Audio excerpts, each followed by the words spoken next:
afternoon. Hope everyone had a chance to take a few deep breaths and prepare for the next panel. So with this panel, what I wanted to do is highlight that not everyone wants, is willing to accept, or needs clinical intervention. And that there are other approaches to enhancing overall well-being. Our moderator is Terri Tanielian, a senior behavioral scientist at the RAND Corporation and nationally recognized expert on veteran mental health, who has been a real inspiration to me personally. Her areas of interest include military and veterans health policy, military suicide, military sexual assault, the psychological effects of combat, terrorism, and disasters. She has led multiple studies to assess the needs of veterans and to examine the readiness of private healthcare providers to deliver timely, high-quality care to veterans and their families. She has also examined community-based models for expanding mental health care for returning veterans and their families. She was the co-director of RAND's seminal assessment of the psychological, emotional, and cognitive consequences of deployment to Iraq and Afghanistan, entitled Invisible Wounds, from which I drew the inspiration for this afternoon. She was also co-director of RAND's study, Hidden Heroes, America's Military Caregivers, the first representative study of military caregiving in the United States. She also recently completed a feasibility assessment examining the integration of DoD and VA purchased care approaches. Joining her are Sam Pressler of the Armed Services Arts Partnership, Tara Galovski of the National Center for PTSD at the VA Boston Healthcare System, Ken Falke of Boulder, Crest, and Scott Jensen of Team RWB. I'm very much looking forward to what I'm sure will be a lively discussion, but I hope we'll touch on their program's goals, how they measure success, funding streams, and how they all fit into this larger ecosystem, as well as scalability and sustainability. So please join me in welcoming them all. Thank you. I think Kayla kind of outlined our objectives for this panel fairly well, and I have to say that after seeing the film just now, I think it is a nice segue into our conversation. I was just sharing with Ken that I started my career as a mental health services researcher a little over 25 years ago, and some of the first work that I did was actually study the problems that we have in the United States with overprescribing of psychotropic medications. So I think what you saw was an example of the challenge that we have of just falling back on medications and drugs and not necessarily thinking about how they are going to interact and really what they mean for someone's life. So to come full circle, I think it's really a great opportunity that we have this afternoon to talk with some individuals who've been championing other approaches to getting well and to promoting overall well-being for veterans as they transition and as they try to adjust and address some of the challenges and issues that they may have experienced as a result of their military life as well as combat exposures. And so I'm joined by a great panel, and similar to Heather, I'm going to ask them to start off with just a very brief, 30 seconds or less, introduction of who they are, and then we'll come back and we'll talk a little bit more about the specific programs that they're leading and the outcomes that they are working towards with their activities. So why don't we start with Scott? Why don't you give your 30-second introduction? Okay, great, thanks. Well, thanks for welcoming me here. This is an intimidating group. I am a crayon-eating helicopter pilot from the Marine Corps. And the only thing that reassures me is that the head of our research arm is sitting in the audience looking back at me. So, but it's great to be here. I'm the COO of Team Red, White, and Blue, a veteran of the Marine Corps.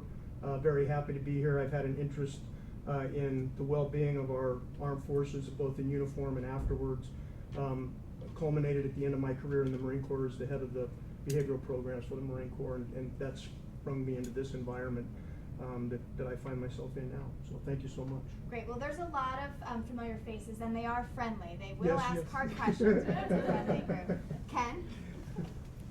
I'm a retired Navy EOD guy. Spent about 10 years of my career in traditional Navy EOD underwater related stuff, and about 10 years supporting the Special Operations Force. I retired, had a successful government contracting company that we sold, and have spent the rest of my life since I sold that company in 2010 doing philanthropic work. My wife and I, early in the war, started the Eod Warrior Foundation in 2004. So I've been taking care of physically wounded troops for a long, long time. And then we donated 37 acres of our land and built a retreat about an hour west of here called Boulder, Crest. And a few years ago, thanks to the Clark Foundation, we built or opened up a second facility just south of Tucson, Arizona, and we run a non-traditional model there. Great. Tara. Hi, I'm Tara Galovski. I'm the director of the Women's Health Sciences Division of the National Center for PTSD. We're located in Boston. The National Center is a center of excellence that's congressionally mandated within the VA. There's 5 to 7, depending on how you count them, divisions now, and we're the women's division. I'm a clinical psychologist by trade, and one of the developers of one of our evidence-based therapies for PTSD, cognitive processing therapy. But I do a lot of other stuff as well that I'll be talking about tonight. Great. Sam Sam. Pressler. I'm the executive director and founder of the Armed Services Arts Partnership, or ASAP, not the Alcohol and Substance Abuse Program. I started this close to 6 years ago now when I was in college. Not really sure what I was doing, but listening to the community we served, and flash forward 6 years, and really excited to be developing an evidence-based model to help veterans and their families integrate into their communities through the arts as an outlet. Great. Okay, so now I'm going to ask that each of our panelists, and I'm going to try to pick an order that I think is going to help us see a spectrum, but I could be a little off, so just bear with me on how all this fits together. But to talk a little bit about what it is that your program, the name of your program, some of that is affiliated with the name of your organization, but really describe what it is, what are the specific components that individuals who participate would experience, and the outcomes that you're really focused on, and the objectives that you're hoping to achieve with folks participating in that. So Tara, could you start? Sure. So my program that we've recently developed through my academic affiliate, Boston University, and with the help of the Walmart Foundation and the Oak Foundation, so it's primarily foundation funded, but also in partnership with the VA, is called WoVeN, the Women's Veterans Network. And what we are essentially is a social support network. This idea was born out of the Walmart Foundation approaching us and saying, what is it that women veterans need? We want to get into that space. And we do a lot of stuff very well in the VA and in the National Center for PTSD. But what we hear from our women veterans all the time is how isolated they are, how they don't identify as veterans once they separate from service, how they often don't stand up when veterans are recognized, and if they do, they're often considered to be the caregiver of their husband or their spouse or someone around them. And so we have seen that as isolation increases for our women veterans, it hastens poor outcomes. So we said, well, what if we could help women veterans find one another? And so we developed a evidence-based program which consists of 8 groups led by women veterans whom we train to lead these groups, so they're peer-led. So it's really a Veterans for Veterans program. And we started about a year ago now with our first pilot group, and we are in 43 cities now. We're blowing it out. We're through the roof with capacity. The VA is going to hopefully, if we can get it through contracting, which is another issue, but hopefully give us $830,000 to roll it out across the country even more in next year, which will triple our numbers. We serve over 1,000 women veterans now, and they can't get enough. In terms of outcomes, our qualitative data is amazing, but we also have a research component. So all of our veterans are invited to join our research, and we invite them to take surveys, pre-post groups, 1-month follow-up and 3-month follow-ups. And we're seeing significant differences in hope, in functional impairments, especially relational impairments, distressed thinking, and other measures of distress, and coping strategies. So we're seeing some really nice outcomes similarly to what we would in any other kind of clinical trial. Great, thanks, Tara. Scott, I'm going to jump to you and have you talk a little bit about your organization. Sure. So Team Red, White, and Blue, it says it all in the name, but we are focused on ensuring that veterans have an opportunity to enrich their lives. And we were founded on the premise that veterans, no matter who they are or where they come from, have a foundational positive opportunity to extend what they learned, what they did, how they interacted in service as they transition and become civilians and as they enter the veteran space. And we recognize that in that process there are challenges to the enrichment of those veterans. And so looking at it from that perspective, our founders said, what could we do and how should we approach this idea of enriching veterans' lives? And ultimately we settled on an equation. We call it the Enrichment Equation, that focuses on healthy living, connecting veterans to other people, and giving them a sense of purpose in the life that they're living as they leave the armed forces, in their transition, and then into their veteran lifestyle. What's important about us is we're inclusive. We operate in about 200 chapters led by volunteer leaders that we train as part of our programs, and everyone and anyone is welcome. We focus on post 9/11 veterans, but we want their families, we want civilians who support them to come and join us as well, so that they have a consistent, local, and inclusive environment where they can come and walk a mile or have a social environment where they can meet other veterans, regain a tribe, if you will, where they can feel comfortable in that tribe. And ironically, and people tease us about it, but we give them a shirt, a red shirt, and you've seen our Red Eagle, I'm sure, all around. And we have found in our data analysis that just having the shirt and wearing it is even enriching for them. So we give them a tribe, we give them a uniform, and we give them a bunch of understanding people to operate in. And if they want to run marathons, they can. Or if they want to walk a mile, they can. We start where they're at, we give them the challenge they want, and we've discovered that leads to a healthier life, an enriched life. Those are the types of things we're measuring. The challenge is, how do you measure enrichment? And we're working on an instrument actually that's been vetted, and DoD is working with us actually right now. It's called the Enriched Life Scale. It's a 40-question instrument that we could go into more depth on the side conversation, but that will really help us to start discovering enrichment in a very measured and scientific method that we also find is very appealing to our funders. Great. So I want to unpack that a little bit. Not the measure, we'll get to that later. But just what's the experience? So I actually am a member of Team RWB. So for those of you who don't know, non-veterans can also join Team RWB. But can you explain to folks what it means to be a member? Like, what happens? What's the activity involved? Sure. Generally speaking, we're distributed, I think, 48 states now, including Alaska and Hawaii, as I mentioned, 200 local chapters. If you went on our website today and joined, and you're a veteran, we'll give you a shirt. If you're not a veteran, then we're going to make you pay for the shirt. Sorry, but if you joined us, you'd get an immediate email welcoming you, and then you'd start getting outreach. And we conduct very consistent weekly activities based on the population of veterans and supporters in that area. So if you're in Boulder, Colorado, you might see a lot of rock climbing and skiing in the winter. You know, if you're in Daytona Beach, Florida, there's not a lot of skiing down there, but you might see some hiking on the beach. There's a lot of consistent running. We try to understand, and we've surveyed our membership and those who participate with us and those who participate very actively with us, and ask them, what do you like the most to do? And we find that particularly our veteran population like to run, hike or walk, bike, and yoga.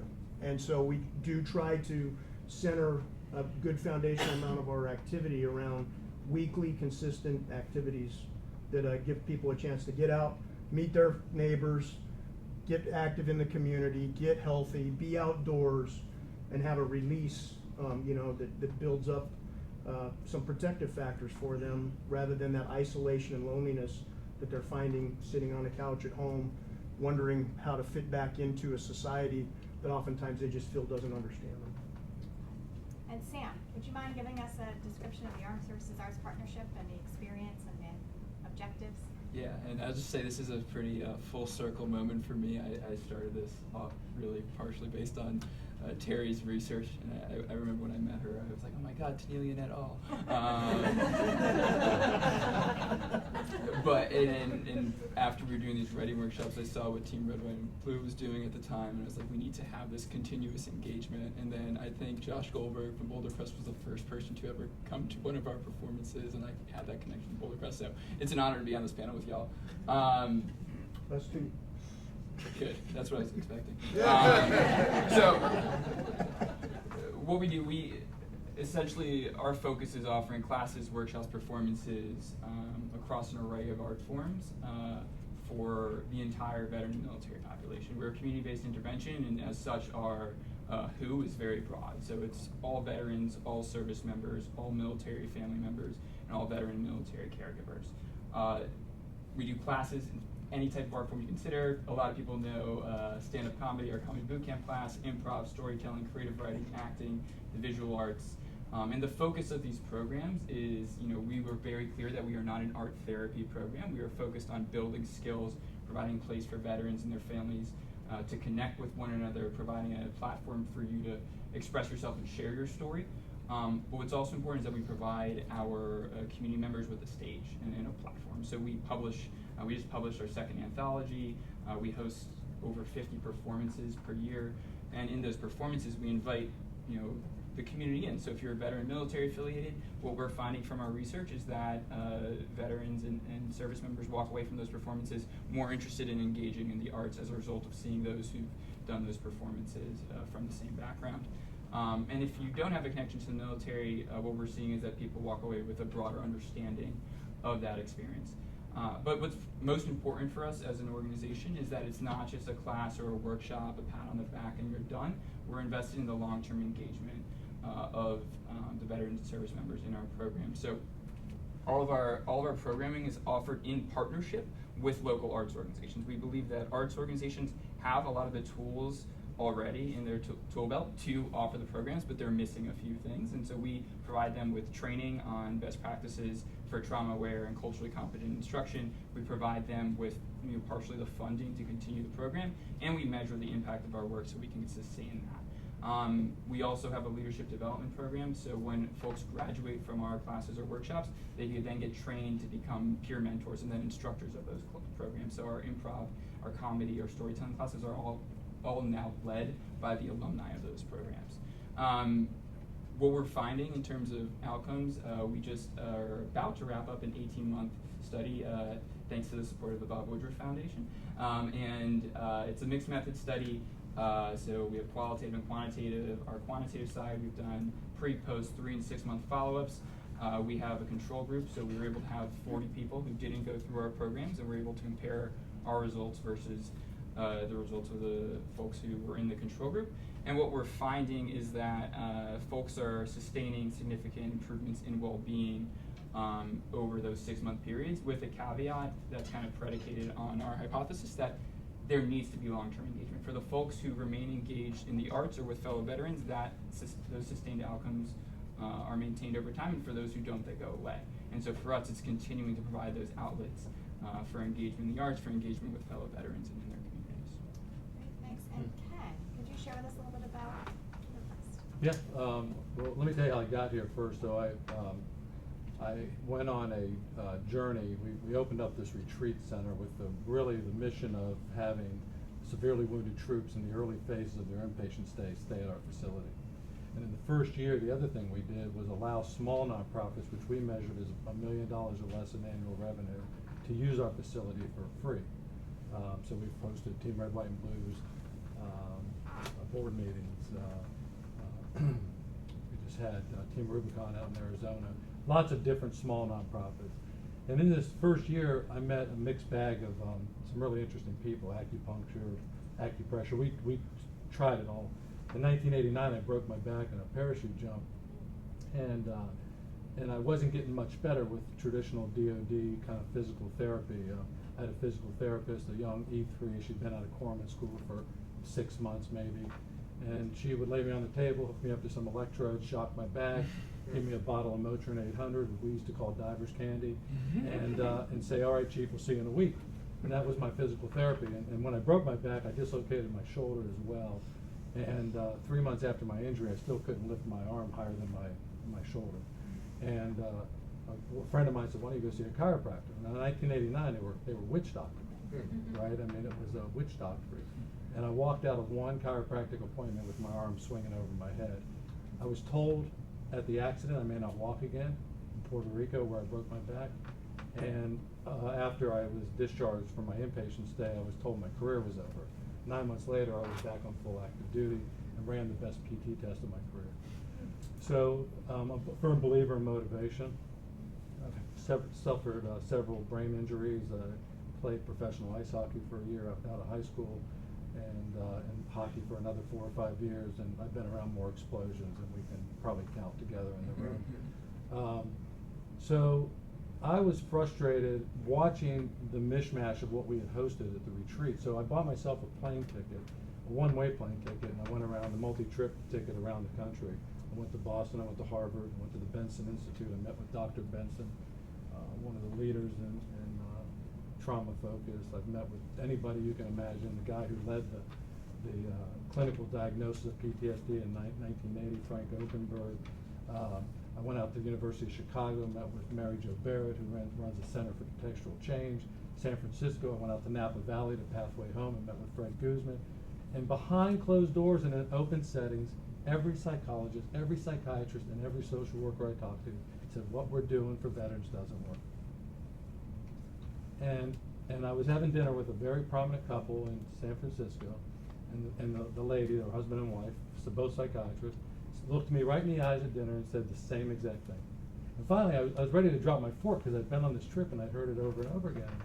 I said, I don't understand it. If it doesn't work, why do you keep doing it? And she said, well, that's the only thing the insurance companies reimburse us for. It's the only thing that's approved to deliver evidence-based care. And I was flabbergasted. And then she said to me, she goes, well, I'm not sure I understand why you're interested in this work. And I said, well, a couple of reasons. One, 20 of my brothers and sisters a day are killing themselves. 125 Americans a day are taking their own lives. I said, but I think the main reason I'm interested is because I come from this profession where you can't make mistakes. I'm a bomb disposal guy, right? You make a mistake, you're dead. Or you're at least severely injured, you don't make it again. If you get away with it, you damn sure don't do it again. You learn from that, and you learn and you get better, and you look for quality improvement. And that's when I went on this journey to try to do something different. I met a doctor at the University of North Carolina, Rich Tedeschi. He's a guy in 1995 coined a term, post-traumatic growth. And I was really intrigued by it. And what Tedeschi had studied was grieving parents who had lost children to cancer. Most of his research was based on that. But I said to him, I said, Rich, I stand up in front of a lot of people in uniform, a lot of people that are helping veterans, and I said, I'm not sure that, unless that story resonates with you, your family had that trauma, I'm not sure it'll resonate with my audience. Have you ever done anything with the military? And he said, well, actually I did. I studied prisoners of war from Vietnam. And I said, well, what'd you find out? And he said, well, 30% of Vietnam vets came home from war with PTSD, which arguably is true for our current generation, depending on what statistics you believe and read. And he said, how many prisoners of war do you think came home with PTSD? And I said, 100. Right? I've been in combat, I've been through SEER school, and I'm thinking it's got to be 100%. And he said no, and I went 90, 80. Finally got down to 30 with all their other brothers, and he holds up 4 fingers. And he said, and I said, 4%? I said, how do you account for that? And he said, training. And by the way, the 4% were the POWs who were in captivity for the least amount of time. The least amount of time. So for those who have been in combat, those who have been to SEER school, think about that. The least amount of time. Now why? Because they didn't have the tribe. They didn't have the long-term get to know you. But when I asked Tedeschi what accounted for that, he said training. And that's when I knew something. I knew something about training. At the height of the war, my company trained 45,000 people a year going into combat to do some pretty dangerous and sophisticated things. And I said, what kind of training? And he talked about Stockdale, Admiral Stockdale, who was Commander Stockdale then, and his paradigm and his kind of approach to keeping hope in people's minds.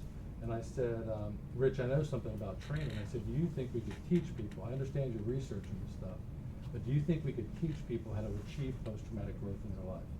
And he said, you know what? Nobody's ever asked me that, but I'm all ears. So we hired 2 clinical psychologists, a handful of other people, brought them together, took a curriculum that we'd been delivering for about 6 or 8 months, and formalized it. We got $1 million to do a test on it, run some pilot groups, study it for 18 months, and we were blown away by the results. Tedeschi said he's never seen, in all the years of his work in PTG, he's never seen any results like it. And we created a version 2.0 of the curriculum, and we've been running that now for 4 years. That program's called Warrior Path. It's kind of what I would call the flagship program of what we teach. It's an 18-month program that starts with a 7-day, very intense inpatient kind of program, delivered in the outdoors in the beautiful wilderness, lots of psychotherapy, but it's all delivered by peers. There's not one clinician involved in the delivery. We did that intentionally because we understand stigma, and we understand how you can't deliver a program that intense with people that don't get the people that are in front of you. And that's what we've really been able to accomplish. So we've taken that program, we got funding to create a family program. I'm a firm believer PTSD is contagious in the family, and the symptoms of it for sure. So we have a family path program now. We have a 3-day weekend couples program that we've had for a long time, a 3-day weekend caregiver program we've had for a long time.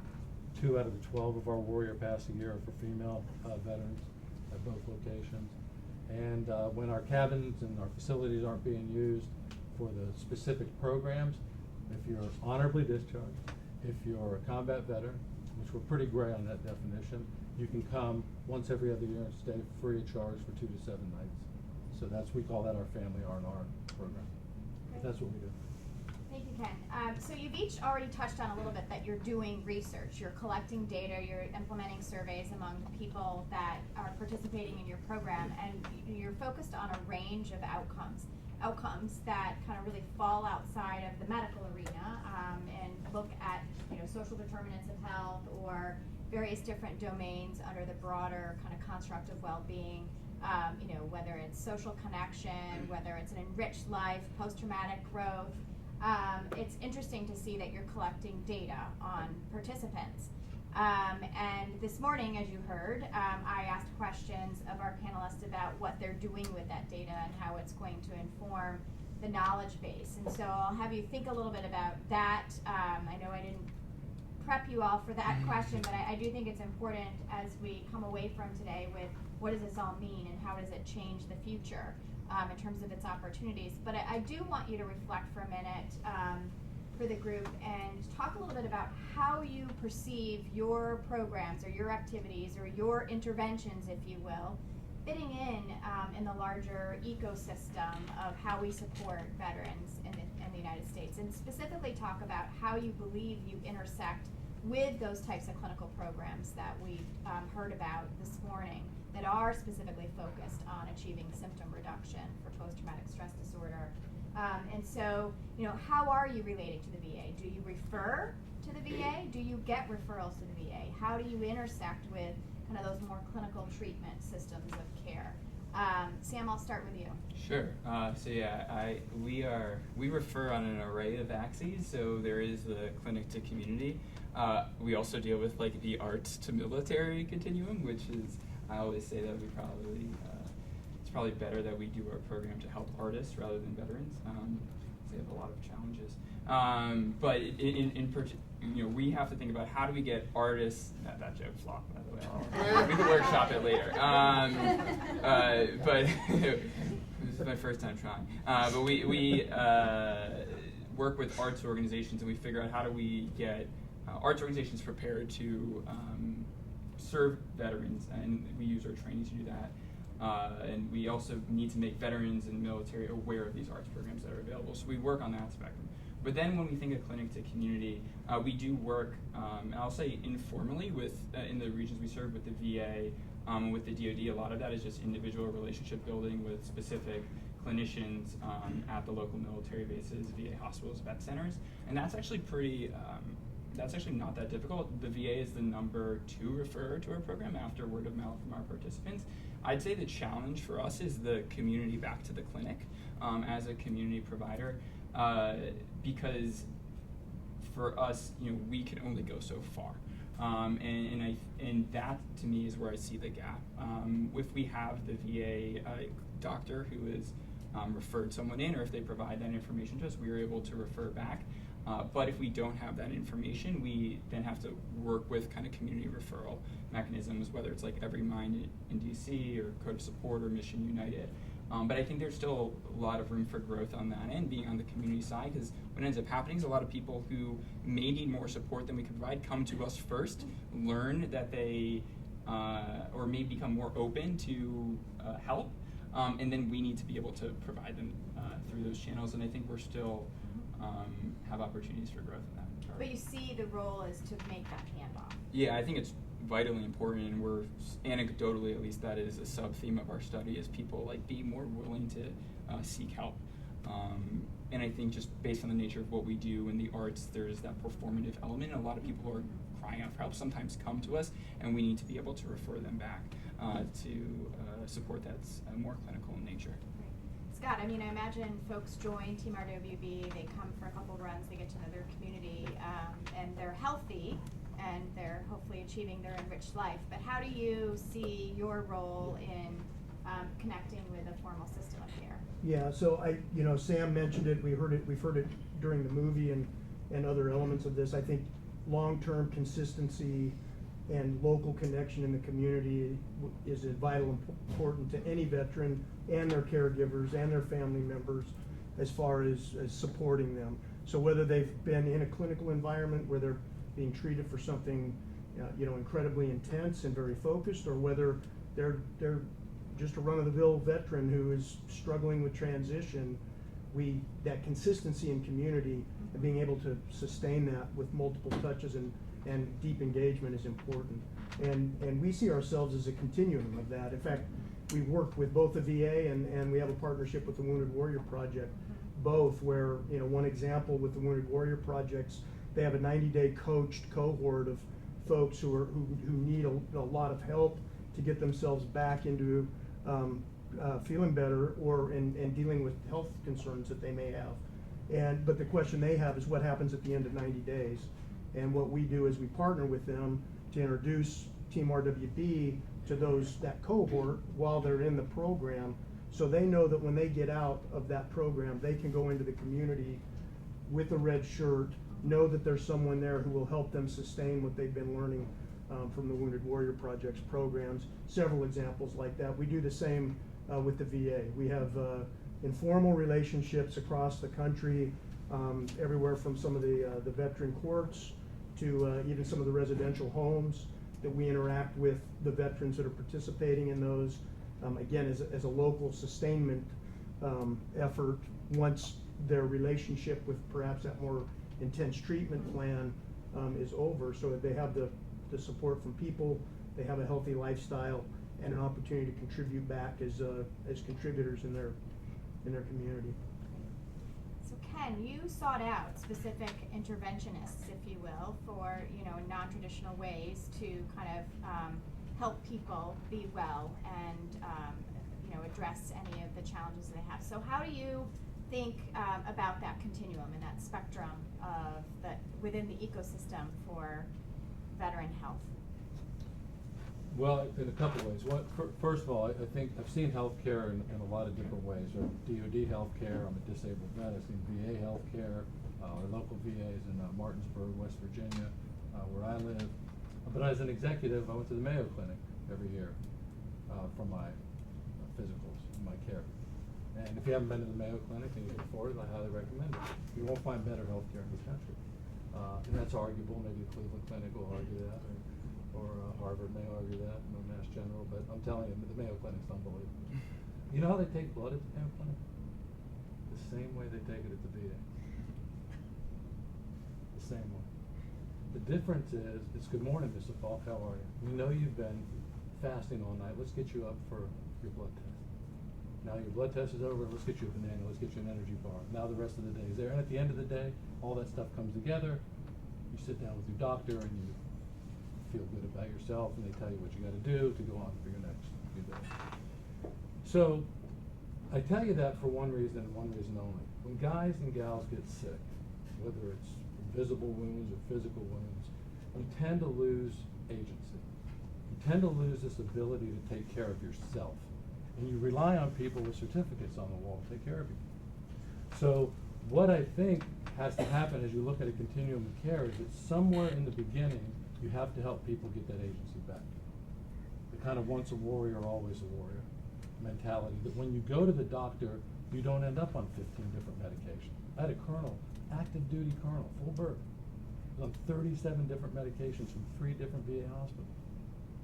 And the doctors weren't talking to each other. These medications were countering each other. The Ambien wasn't working, so they gave him Ambien CR, but they never took him off the Ambien. I mean, it just went on and on and on, 37 different medications. We brought in a doctor to look at his medications, got him down to about 8 days on 3. But once you can build that agency, once you're better, once you're healthy, then you can start to look at what this continuum of care looks like. Is it care at the VA? Do I need care? Would be the first question I would ask. The second question I would ask is, where is that care cheapest? Because medical bills are expensive. The VA is free for most of us. TRICARE, has a copay. So I'd start to look at a way of doing that. We try not to make referrals. We have an MOU, an official MOU with the VA. We try not to make referrals, but we also tell guys that if they finally feel like now they got their ideas together on what they want and they need to see a therapist every week, we'll talk to them about seeing, a therapist at the VA. I haven't recommended anywhere else because I just don't know the programs well enough. Thanks, Ken. Tara, you're in an interesting situation because you personally have a connection with the VA and a relationship, through your academic medical center as well. So, how do you think for WoVeN, for the network, and that connection with the VA or other systems of healthcare are going, or how should they go? So one of the biggest goals of WoVeN was to keep it outside of the VA, because the VA itself presents a barrier for veterans and certainly for women veterans. And so we wanted this to be a place that any woman who served in the military could be a part of this. And so for those reasons, we've kept it separate from the VA. However, because of the gains that are being seen, where we're getting different partners all over the place, Texas Veterans Commission has partnered with us and housed a lot of our programs so that we can get this into the hands of rural women who don't have access, who it's very difficult to find a host of women veterans in 30 miles outside of El Paso, Texas, for example. We partner with Goodwill, we partner with the Red Cross, we partner with the Cohen clinics. We have WoVeN groups in I think every single one of the Cohen clinics now. So we partner with whomever we can and want to. We are in competition with no one.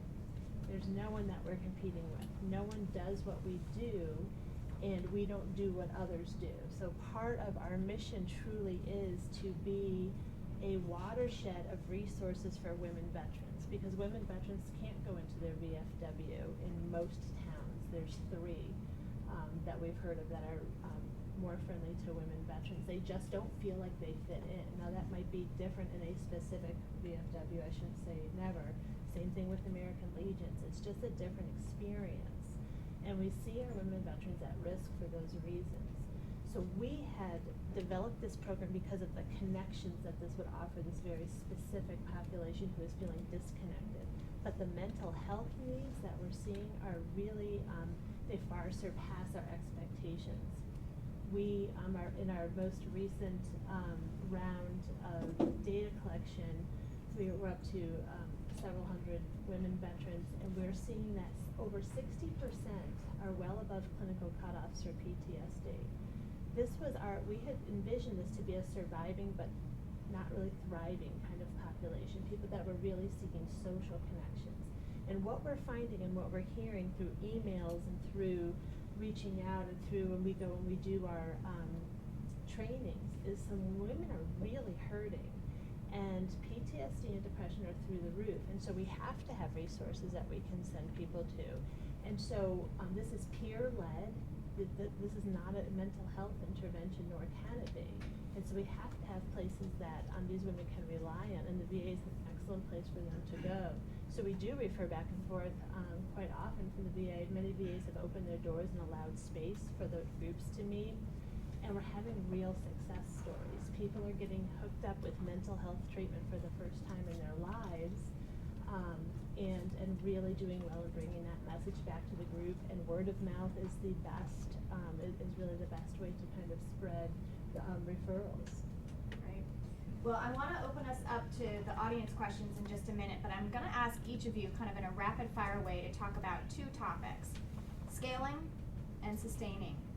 And given kind of the challenges that you have in the non-governmental sector, talk a little bit about your primary sources of funding and some of the issues that you may be facing on that sustainability front as you look to scalability. Some of you have already mentioned scaling.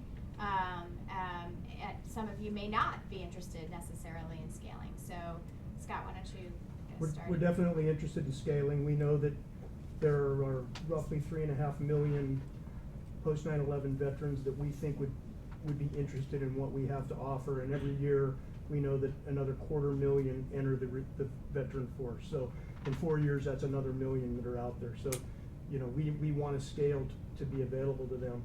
The challenge, like anyone, we're funded predominantly through foundational grants.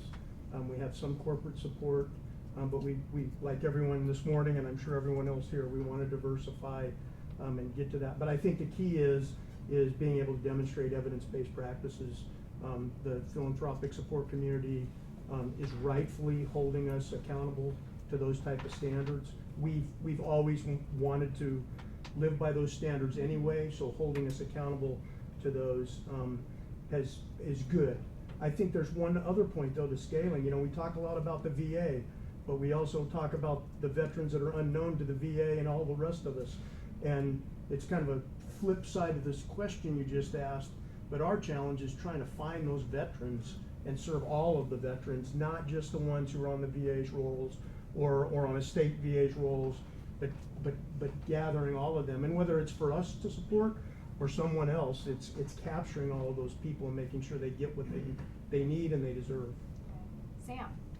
Yeah, I think for me, like, the first question is always, is scale an end or a means to an end? And I think the first question that we need to say is, like, are we making an impact? Do we have a demonstrable impact in veterans' lives? And if that question is answered yes, then we can start talking about growing. But I think one of the challenges in this space is around accountability. It's not around accountability of the organizations, it's around accountability of the funders and what are they looking for? Is it outputs or outcomes? And if we're trying to scale outputs, well, then we can count a lot of beans, but is that making a demonstrable difference in veterans' lives? So for us, we've been very focused on being in a targeted, manageable size and being able to demonstrate our impact and then using that data to then go to new communities. I think there's also a bit of a tension in community and scale. Like, community is local, community is your neighbors, community is people next to you, and how do you scale in a manner that maintains the integrity of those individual communities? So we're in 2 communities, we're in DC and Hampton Roads, Norfolk, Virginia Beach area, and the cultural differences between 120 miles of I-95 corridor are massive. And so for us, I think it's really important to understand how do you create an authentic community to scale. The one thing I will say is that, as you've seen with Team RWB, this is such a transitive population, and you need to be able to, you know, from Norfolk to San Diego, we see folks leaving all the time. So for us, we do want to scale because we want to be able to be there to sustain that engagement for that sailor who has to go to San Diego when they're PCSing.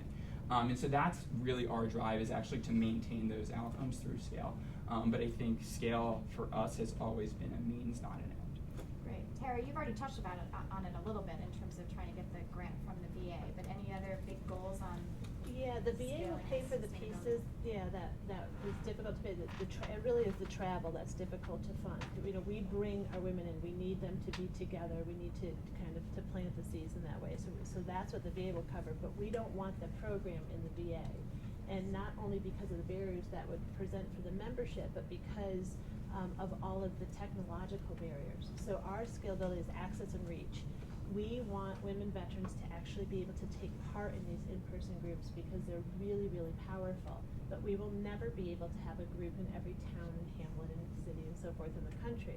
So we have to be able to access these groups through technology and online, and that is our next big step. Our step after that is that our veterans themselves have said that they want to give back. I know that's shocking to everybody here that veterans want to give back. But these are amazing women, and they're so worried about the next generation. And so they really want to reach back into the last year of service and become mentors to women who are crossing over that threshold into that reintegration into the civilian life process. You know, the movie that we just saw is such a great example. And they want to mentor soon-to-be women veterans through that process and going forward. So that will be the next kind of step for us.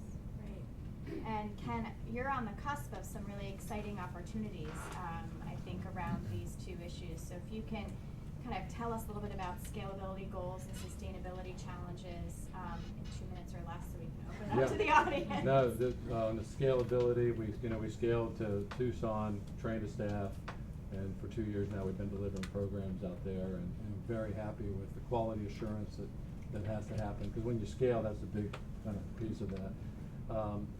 Then we have now decided that we're going to take our Warrior Path program only. We don't, as a nonprofit, we don't want to own any more facilities. It's a long-term substantial cost. But the program, the curriculum is ready to scale. We've partnered with one group down in Gainesville, Florida, a nonprofit called Gratitude America that's been doing some retreat-based programming for years, and they're delivering Warrior Path. The second one started last Friday, and the next one is Zach Brown's camp. Zach Brown, the musician, the Zach Brown Band, down in Camp Southern Ground. Zach built the camp for autistic children. It gets used 3 months out of the year for children. The other 9 months out of the year he wants to do veterans programs. So we'll be doing it there next, and then several others that are to come. On the subject of sustainability, fundraising is the hardest thing I've ever done. I've jumped out of airplanes in the middle of the night, or disarmed bombs in the middle of the night. It's the hardest thing I've ever done. We've raised, since I started raising money in 2004, I've raised over about $140 million. So I don't feel like it's impossible. It is getting harder, I think, as time goes down, but it's not an impossible feat. Some donors want metrics, others don't. We try to please everybody. Right. Well, thank you. I want to open it up to the audience and see if anybody has any questions for our panelists. Yes? Hi again. I'll just ask some questions. This is primarily for Pryor, but maybe Tara a little bit as well. Okay, old happy spot. Scott. One of my old pilots. She's using my call sign. So something I think particularly for Team Red, White, and Blue, I don't know if you're capturing any metrics around the importance of something like that when we think of as non-traditional geographic locations for veterans, i.e. not close to bases, not close to big hubs, because I think it's something that, we all in the military, we PCS around a lot, we kind of get plopped into into a community that knows us, recognizes us, it's easy to do. So are you capturing data at all, even if it's anecdotally through stories, of how it's really impacting lives in places that don't have a otherwise large veteran population, or it's harder to really see where that veteran population might be because you're not right near a base where somebody's retiring out of, or you're not in the big employment hub for veterans? Yeah, it's a good question, Kai. I think I would say we're collecting data, but we're not analyzing it right now. That would take a much bigger project and some work to understand that. But everywhere we have members, we're surveying them, we're evaluating their the outcomes of the programs and getting better at that every day too, which we're proud of. But we haven't gone to the depth of saying better in some places, worse in others, or correlating to other services. Although I will say, it's pretty obvious to us the variations based on our local chapters. The beauty of what we do, it's veteran or volunteer led, so we're not beholden, to a lot of staff members, but we have to train them properly. But we can go anywhere that there's enough of a concentration for people to interact, and to us that's 12. It's not 300 or 5,000, that type of thing. So we can collect that and understand those populations. Other questions? Casey. I was wondering, Sam, you brought it up, and but I'd love to hear maybe from all of you, if we have time, I don't know, how you, when you were a younger organization, how you moved to prioritize outcomes over outputs. Terry. No, I think for us it was, very early days. I started this based off of research I was doing in college, and I knew we wanted to do research. I think it was getting, so from day one it was a priority. It was for us, it was just being able to get the funding to be able to do it. And I think the lesson for funders is it's huge to be able to invest in that as a young organization, to be able to prove those outcomes. And so fortunately when we were, about 2.5 years in, we were able to get that Woodruff funding to actually implement this project. But that was 2.5 years of me knocking on doors, just trying to get someone to fund this work, because we knew this is something that we wanted to prioritize. Yeah, Sam did come to RAND and got a talk from Rajiv and I about, you need to study this, you need to study this, you need to study this.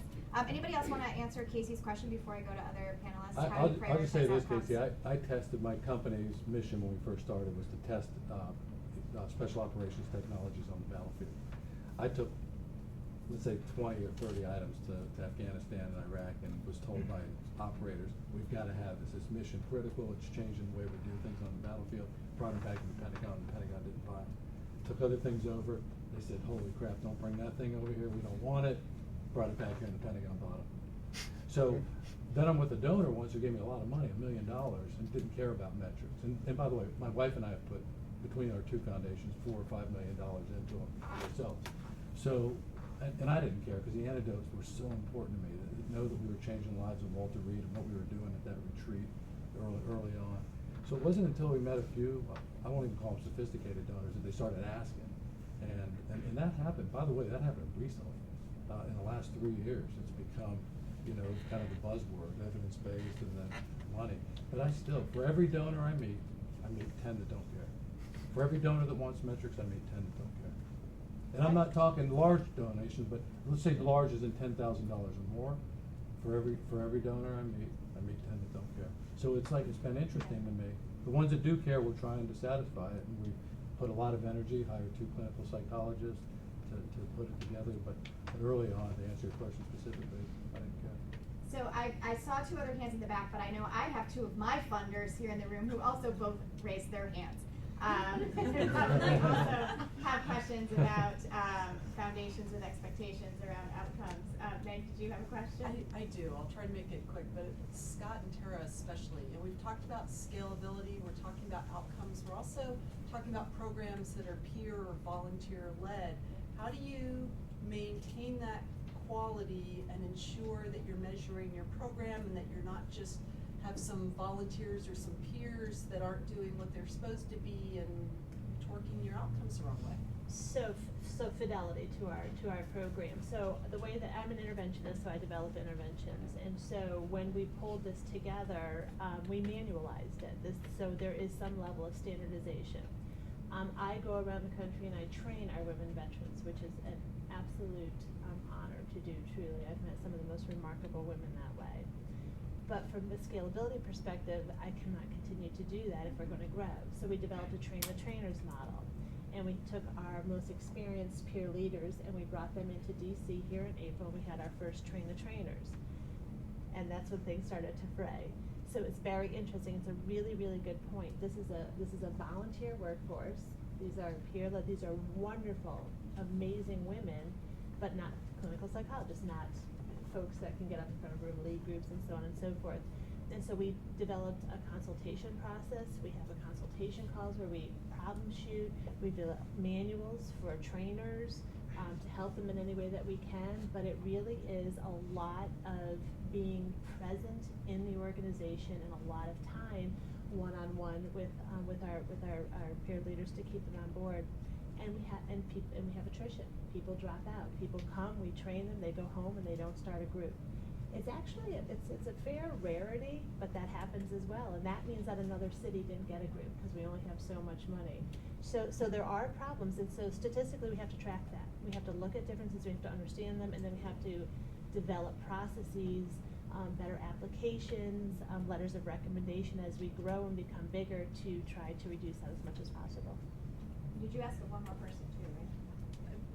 I was interested in Team Red, White, and Mhm. Blue, but Scott and I can do this offline too. Derek, you raised your hand, and then meanwhile, Mike and Rajiv, do rock, paper, scissors to see who's gonna get the last question. I'll try to be quick Okay. as well. So, like, discussing scalability, I can't help but to think, like, in the military, we live an incredibly unhealthy lifestyle. Like, you're just drinking Rippets and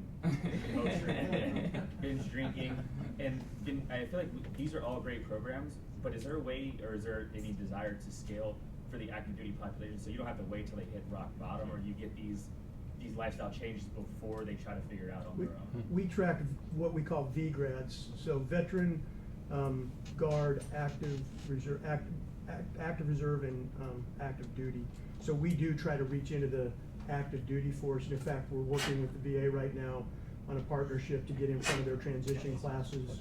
But we have about 15% of our membership are active duty members already, guard and reserve members. So we think that's vitally important. Is we'd like to get on the front end of that, so that when they transition, they're already part of us and contributing to that. So I completely agree with what you're getting at too. I'd say during the IED fight, I got credited for saying something about left to boom, and starting projects that were related to finding the bomb builders and the materials and the financing for IEDs before they hit the battlefield. By the time they're planted, it's tough, right? So, and since January, between myself and Josh Goldberg, who runs our institute at Boulder Crest, we've talked to about 12,000 active duty forces.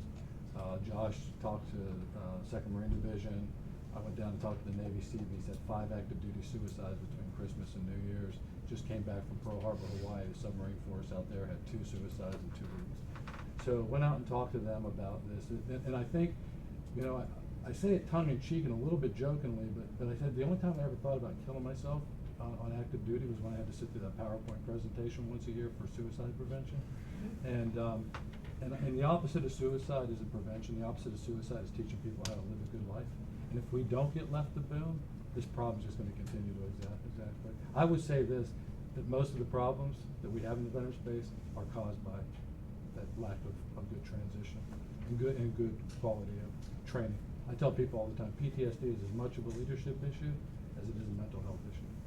So I use left of boom all the time. I'm always about getting upstream, and I'm also a proponent in trying to teach skills and promote life's worth living, so that we really don't have to worry about the later stream consequences. Mike, and then Rajiv. Yeah, my question, Scott, you kind of addressed this in terms of that link between Team Red, White, and Blue to Warrior Project. I'm curious to hear from Sam and Tara and Ken in relation to if somebody presents to your organization with more severe symptoms that might not necessarily, I mean, will definitely need social conditions who are protective factor health conditions, but what's the linkage piece that you have in place to try to facilitate a more handoff? Do you have that, 1? And 2, do you have an outreach team, or what does that look like in your organizations? We do, and then that was actually one of our biggest concerns, because while our materials are not designed to be a mental health treatment, they are designed to develop deep connections, and that's exactly what they do. And as some of our women say, we go deep, Tara, we go deep, and then things get real. So I think that it's a critical component. That being said, you can't micromanage that. There's no way that I can be 911 for a national program. And so we manualized it, we developed it in terms of kind of a crisis management plan. And then with respect to standardization, one thing that we learned from this Train the Trainers was that we're developing an actual tool that we are going to give our trainers going forward, so that it's very standardized. So the first hour and a half of any training that our trainers do will be for myself and my co-PI to be able to keep that standardized. And then we have a whole kind of data plan for how you handle crisis management, including mental health outreach coordinators and so forth. Who else? I just echo what you say, because we work with teaching artists and instructors. We provide them with kind of SOP on how you go forward if someone presents an issue in the classroom. If it's outside classroom in terms of interactions with our staff, we also have that, which we use. I will say it is case by case, because we serve the entirety of the population. So what you do for a caregiver is very different than what you do for a Vietnam veteran. And so we kind of, based on the relationship we have, hand it off in the appropriate manner, whether it's, you know, a VA clinician working with a kind of community referral mechanism. It is based on what's available and what we can do. I would just say that the majority of people that come to us have come to a system that's not serving them. So to send them back there scares the hell out of me personally. But if they do need a therapist beyond our program, we definitely refer them to the VA. But most of them have come to us because they've been to other programs that haven't worked. Right, so I am mindful of the time, and Rajiv may find you in the break. Ken's ending comment is that, you know, we still do have many programs and many outlets that where veterans are trying to get help, and it may not actually be helping. So I come back, and there won't be time to answer it, but as you're collecting data, thinking about informing the knowledge base and helping others understand what works, when it works, for whom it works, and how we can make sure that more veterans have access to those resources, I think is why we're here today. So with that, I want to thank the panel.